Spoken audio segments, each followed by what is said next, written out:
একাকিত্ব কেন নিয়ামত বললাম? কারণ একাকিত্ব মানুষকে আল্লাহ চিনিয়ে দেয়।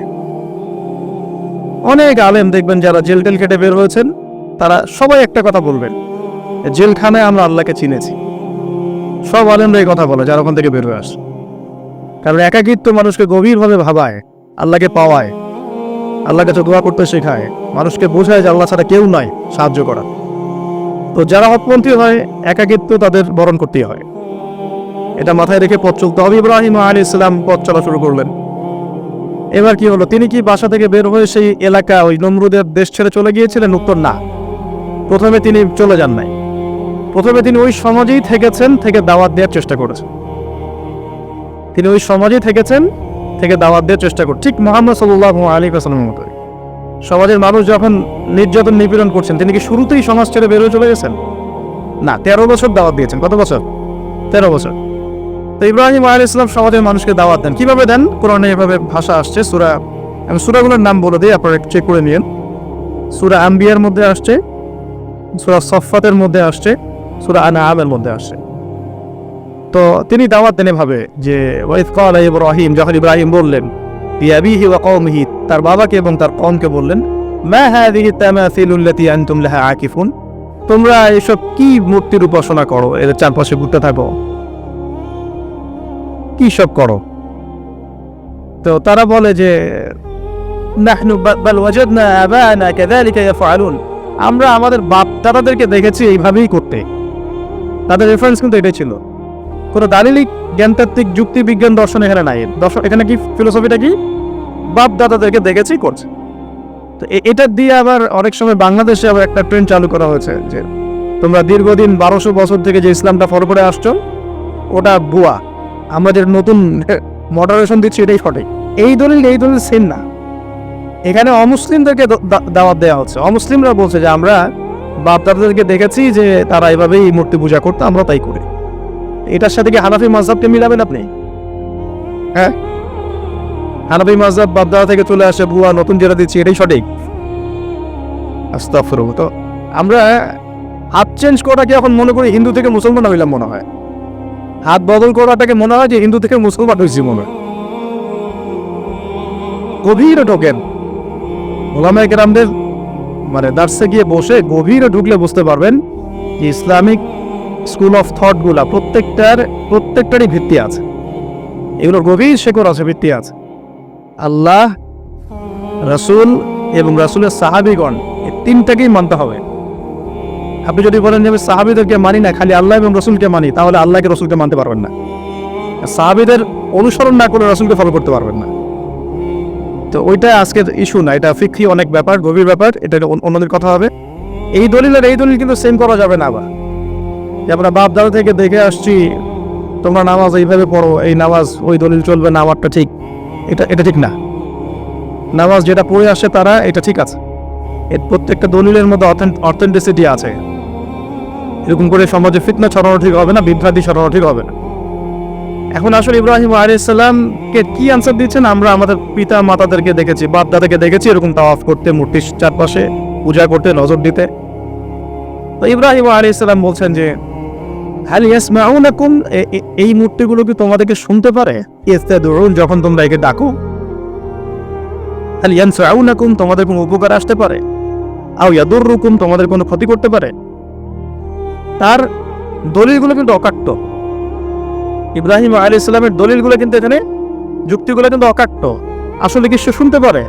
আসলে কি সে দেখতে পারে? আসলে কি সে তোমার উপকার করতে পারে? তাদের কিন্তু কিছু বলার নাই এখানে। তারা বলছে, বাল ওয়াজাদনা আবানা কাযালিকা ইয়াফআলুন, আমাদের পিতা মাতা বাপ দাদাদেরকে দেখেছি এইভাবেই করতে। ইব্রাহিম আলাইহিস সালাম বলছেন যে, ইন্নাকুম আনতুম লাফি দালালিম মুবিন, তোমরা তো সুস্পষ্ট বিভ্রান্তির মধ্যে আছো। তাহলে নূহ আলাইহিস সালামের যুগের মানুষ সর্বপ্রথম এই মূর্তি পূজা শিরক করেছে। এর আগে মূর্তি পূজা ওয়ার্ল্ডে ছিল না, নূহ আলাইহিস সালামের যুগ থেকে শুরু হয়েছে। তাহলে এটাকে আমরা সর্বোচ্চ পর্যায়ে সনাতন বলতে পারি না। তারও আগে যে সময় চলে গেছে, ওই সময় মানুষ তাওহীদপন্থী ছিল। আদম আলাইহিস সালামের যুগে তখন মানুষ এই কাজ করতো না। শুরুটা কেমন করে হলো? ভালো উদ্দেশ্যে শুরু হয়েছিল, ভালো মনে করে। কেমন? যে মানুষ এরকম চিন্তা করে নিয়েছিল যে এই মানুষগুলো লাত, উজ্জা, হবল, ইয়াগুথ, ইয়াউক, নাসর, ইয়াগুথ ইয়াউক, নাসর, এই ভালো মানুষগুলো আল্লাহর খুব নেককার বান্দা ছিলেন। তাদের স্ট্যাচু তৈরি করা যায়, তৈরি করলে কি হবে, এগুলোকে দেখলে আমাদের আগ্রহ জন্মাবে ইবাদত করার ব্যাপারে। এটা ছিল ওদের থটস। শয়তান এভাবেই তাদেরকে ইনফ্লুয়েন্স করেছিল আর কি, তারা তাই করলো।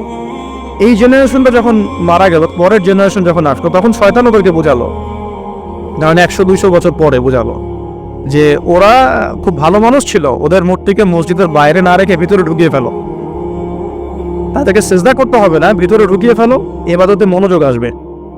পরের জেনারেশন এই কাজটাই করলো। থার্ড জেনারেশনকে শয়তান বোঝালো যে সরাসরি ওদের কাছে চাইলেই হবে, তারা আল্লাহ পাকের অনেক মানে কি আনুগত্য প্রাপ্ত, নৈকট্য প্রাপ্ত বান্দা, সরাসরি তাদের কাছে চাইলেই হবে। আল্লাহর কাছে চাওয়া এখানে চাওয়া একই কথা, ওখানে সিজদা করা এখানে সিজদা করা একই কথা। এখান থেকে শুরু হলো সরাসরি স্ট্যাচু ওয়ার্শিপ। সরাসরি স্ট্যাচু ওয়ার্শিপিং এখান থেকে শুরু হয়েছে। আমরা আমাদের হিন্দু ভাই বোন যারা আছেন, আমাদের আশপাশে অমুসলিম ভাই বোন, তাদের প্রতি সম্মান রেখেই এই হিস্ট্রিগুলো পড়তে বলবো আর কি, এবং যুক্তি দর্শনগুলো খুঁজতে বলবো। আসলে কি তারা শুনতে পায়? আসলে কি সে আমার কোনো উপকার করতে পারে? আসলে কি সে আমার কোনো ক্ষতি করতে পারে? আসলে কি সে সৃষ্টিকর্তার প্রতিমূর্তি হতে পারে কিনা? তো আমরা এটা আহ্বান জানাবো, আমরা কারো ধর্মীয় অনুভূতিতে আঘাত করব না। ইসলাম আমাদেরকে এটা শিখায় না। ইসলাম এটা শিখায় যে মানুষকে হিকমার সাথে, প্রজ্ঞার সাথে দাওয়াত দেয়া, যাতে করে তারা জাহান্নামের রাস্তা থেকে ফিরে আসতে পারে ইনশাআল্লাহ। এখন আসুন, আরো একটা দাওয়াত ইব্রাহিম আলাইহিস সালাম তার কওমকে দিলেন। সেটা কি? এবার এখানে সমাজের মানুষের সাথে ওই সমাজে ধর্ম নেতারাও ছিল। সমাজে কিন্তু কয়েক শ্রেণীর মানুষ থাকে, মানে সামাজিক নেতা, ধর্মনেতা, রাষ্ট্রনেতা। তো রাষ্ট্রনেতার পর্যায়ে এখন ইব্রাহিম আসলাম জান্ডায়, এখন সমাজ নেতা আর ধর্মনেতা চলছে আর কি। এবার ধর্মনেতা আসলো, এসে ধর্মনেতারা তাকে বোঝানোর চেষ্টা করলো যে এই আসমানের তারা, চাঁদ, সূর্য, প্রকৃতি, গাছপালা, এগুলো ইলাহ, এগুলোর ইবাদত করা যায়। এই ঘটনা আল্লাহ রাব্বুল আলামিন সূরা আনআমের মধ্যে বলেছে। তো ইব্রাহিম আলাইহিস সালামকে তারা দেখাচ্ছে, এটা আরবীয় একটা কাব্যিক ভাষায় কোরআনে এসেছে, চমৎকার ভাষায়, যে ফালাম্মা জান্না আলাইহিল লাইল, যখন তার উপর রাত আচ্ছাদিত হলো, রাআ কাওকাবা, তখন ইব্রাহিম আলাইহিস সালাম কি দেখলেন? আকাশে তারা দেখলেন। ঠিক আছে, তারা মূর্তি পূজার এখানেই আছে, ধর্মনেতারাও এখানেই আছে। তো তিনি বলছেন, হ্যাঁ রব্বি, এটা আমার রব। ফালা, যখন তারকাগুলো অস্তমিত হলো, ক্বালা লা উহিব্বুল আফিলিন, আমি তো অস্তমিত যাওয়া জিনিসকে পছন্দ করি না। রব তো অস্তমিত যাবে না, এখানেও যুক্তি লাগবে, তো আমার ফিলোসফি লাগবে, আমার এখানে দর্শন লাগবে, এখানে তো আমাকে মানে প্রজ্ঞা দিয়ে বোঝাতে হবে। এটা তো অস্তমিত হয়ে গেল, এটা তো রব হতে পারে না। ফালাম্মা রাআল কামারা বাযিগান, যখন সে চাঁদকে দেখলো জলজল করছে একদম। আর এখনকার চাঁদ দেখা আগের চাঁদ দেখা তো এক না, এখন তো আমরা চাঁদের আলোই খুঁজে পাই না, তখনকার চাঁদ তো অন্যরকম। বাযিগান মানে জলজল করছে। তখন তিনি বললেন, হাযা রব্বি, এটা আমার রব। তখন ফালাম্মা ফালা, যখন এটাও অস্তমিত হয়ে গেল, তিনি বলছেন, লাইল্লাম ইয়াহদিয়ানি রব্বি লাকুনান্না মিনাল কওমিদ দাল্লিন, আল্লাহ যদি আমাকে হেদায়েত না দেন, তাহলে আমি এই দল্লিনদের অন্তর্ভুক্ত হয়ে যাব। ইব্রাহিম আলাইহিস সালাম বলছেন। তখন তিনি এই কথাটা বলেন, ইন্নী ওয়াজ্জাহতু ওয়াজহিয়া লিল্লাযী ফাতারাস সামাওয়াতি ওয়াল আরদা হানিফান ওয়া মা আনা মিনাল মুশরিকিন, আমি আমার চেহারাকে ফিরিয়ে নিচ্ছি এই আসমান সমূহ এবং জমিনের সৃষ্টিকর্তার দিকে, এবং আমি মুশরিকদের অন্তর্ভুক্ত নই। ইন্না সলাতি ওয়া নুসুকি ওয়া মাহইয়ায়া ওয়া মামাতি লিল্লাহি রাব্বিল আলামিন, আমার সালাত, আমার কুরবানি, আমার স্যাক্রিফাইস, আমার জীবন, আমার ফুল লাইফ, আমার মৃত্যু, সবকিছু কার জন্য? জগৎ সমূহের প্রতিপালক আল্লাহর জন্য। লা শারীকা লাহু, তার কোনো শরীক নাই। ওয়া বিযালিকা উমিরতু, এই একনিষ্ঠভাবে তার ইবাদত করার জন্যই আমি আদিষ্ট হয়েছি। ওয়া বিযালিকা উমিরতু ওয়া আনা মিনাল মুসলিমিন, এবং আমি মুসলিমদের অন্তর্ভুক্ত। এই শুরু হলো এবার পুরো স্পষ্টভাবে তাওহীদের ঘোষণা দেয়া।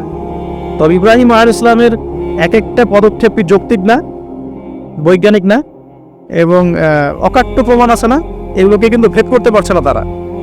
এবার ইব্রাহিম আলাইহিস সালাম চিন্তা করলেন, তারা এবার উচিত শিক্ষা দিতে হবে। তবে আগে বলেন, এই যে উচিত শিক্ষাটার কথা বলছি, এটা আবার আপনারা খবরদার ভুলেও কোথাও দিতে যায় না, ঠিক আছে? এটা তো সময় আছে। ইব্রাহিম আলাইহিস সালামের সাথে নবী সাল্লাল্লাহু আলাইহি ওয়াসাল্লামের জীবনের মিলের কথা বলছিলাম। নবী সাল্লাল্লাহু আলাইহি ওয়াসাল্লাম মক্কা বিজয়ের আগে কি কখনো মূর্তির গায়ে হাত দিয়েছেন কিনা? বলেন, দিয়েছেন? যখন মক্কা বিজয় হয়ে গেছে, পুরো স্টেটই আপনার অথরিটি আপনার, তখন আপনি আপনার অ্যাকশন নিতেই পারেন, সেটা আপনার ব্যাপার, তখন আপনি কি করবেন।